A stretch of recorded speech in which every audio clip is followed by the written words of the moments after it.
10 प्रश्नों वाली जीके की पीडीएफ में कितने प्रश्न हैं जी? तो 10 प्रश्नों वाली जीके की पीडीएफ में है भैया 10 प्रश्न ही। और ऐसे क्यों देख रहे हो जी? हमें लग रहा है आपसे डर। ये वीडियो जो है वो मुझे बड़ा मज़ेदार लगा भैया। थोड़ा सा जो ट्राई कर रहे थे कि क्या इसकी तरह बोल सकते हैं, लेकिन हमको पता है कि हमसे ना हो पाएगा। तो चलिए करंट अफेयर पढ़ लेते हैं।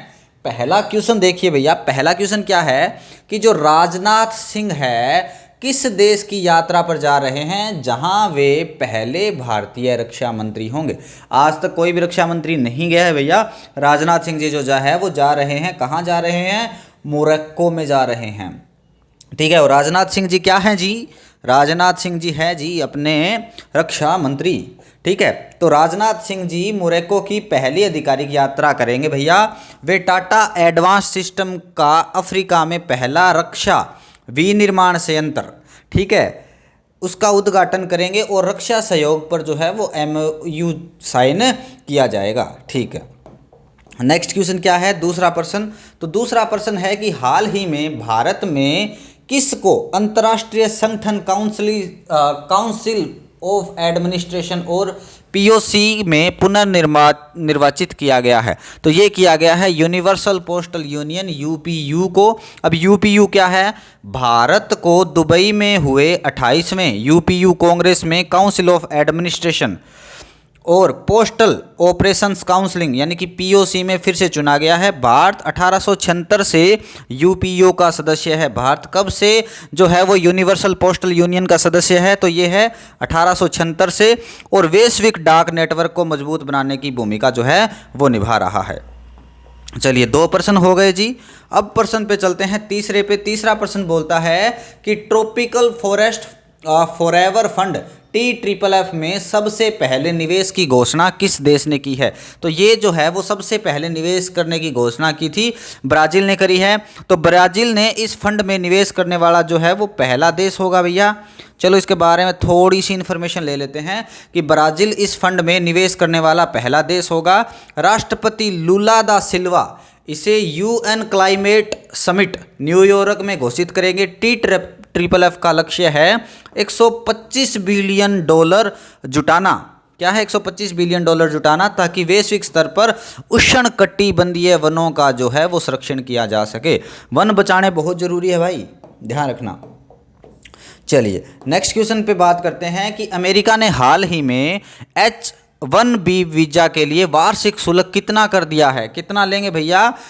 H1B वीज़ा के लिए जो वार्षिक शुल्क है वो कितना होगा? तो वो होगा इकाई, ढाई, सैकड़ा, हजार, 10,000, लाख, यानी कि $1,00,000।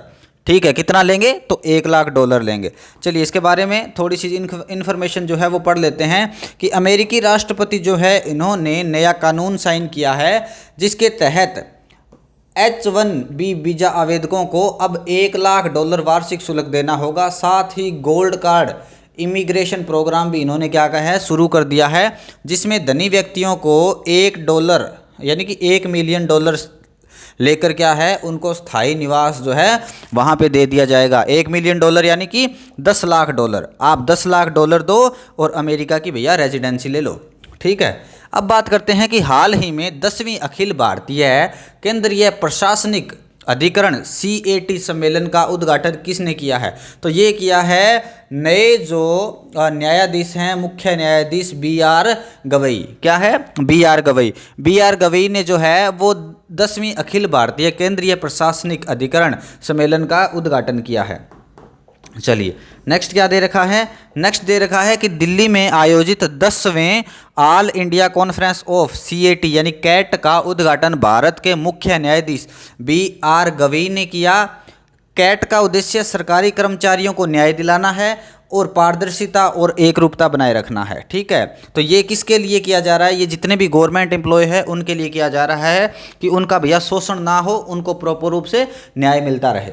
ठीक है। चलिए नेक्स्ट दिया है कि उत्तराखंड में हाल ही में आयोजित एशियन कैडेट रूप क्या है? एशियन कैडेट कप 2025 किस खेल से संबंधित है? ये जो है एशियन कैडेट कप 2025 कहाँ हुआ है? उत्तराखंड में हुआ है। तो ये किस खेल में खेला जा रहा है भैया?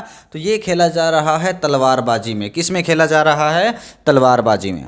चलिए नेक्स्ट क्वेश्चन क्या दिया गया है। नेक्स्ट क्वेश्चन दिया गया है कि एशियन कैडेट कप 2025 पहली बार भारत में हल्द्वानी कहाँ पे है, ये उत्तराखंड के अंदर है, उस वहाँ पे आयोजित हुआ है।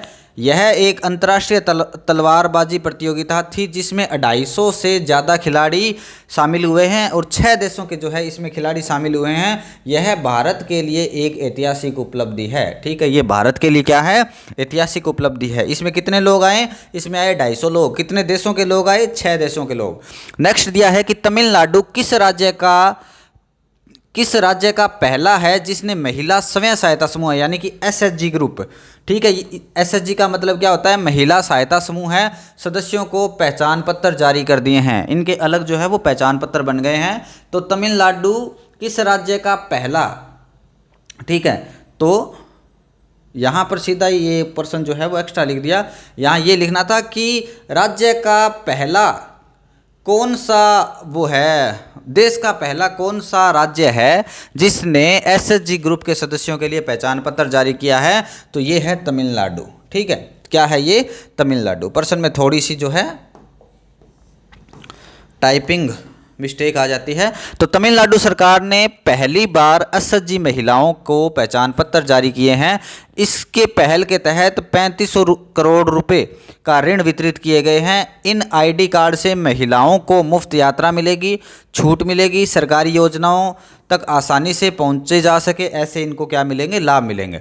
नेक्स्ट क्वेश्चन दिया है कि हाल ही में 100 T20 आई का मतलब क्या है, यहाँ पे इंटरनेशनल विकेट लेने वाले पहले भारतीय गेंदबाज कौन बने हैं, जिन्होंने T20 इंटरनेशनल के अंदर 100 विकेट लिए हैं। ऐसे पहले भारतीय जो है गेंदबाज कौन बने हैं।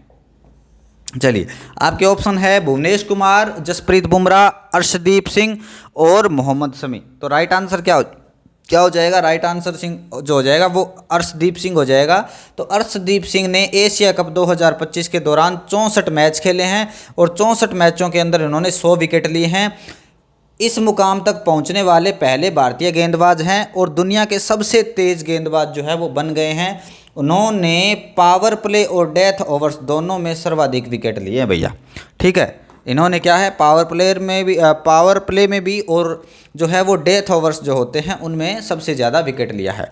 हाल ही में राजस्थान सरकार ने किस कंपनी के साथ मिलकर 1.2 गीगावाट ग्रीन एनर्जी प्रोजेक्ट जो है वो शुरू किया है। GW का मतलब क्या है, ग्रीन एनर्जी में गीगावाट। तो क्या है, किसके साथ मिला है ये, तो ये मिले हैं इंडियन ऑयल और राजस्थान विद्युत उत्पादन निगम लिमिटेड। ठीक है, इंडियन ऑयल और ये क्या है, RVUNL क्या है, राजस्थान विद्युत उत्पादन निगम लिमिटेड। ठीक है, इन दोनों ने मिलके क्या स्टार्ट किया है, ग्रीन एनर्जी प्रोजेक्ट किया है। और कितने गीगावाट का है ये, 1.2 गीगावाट का है।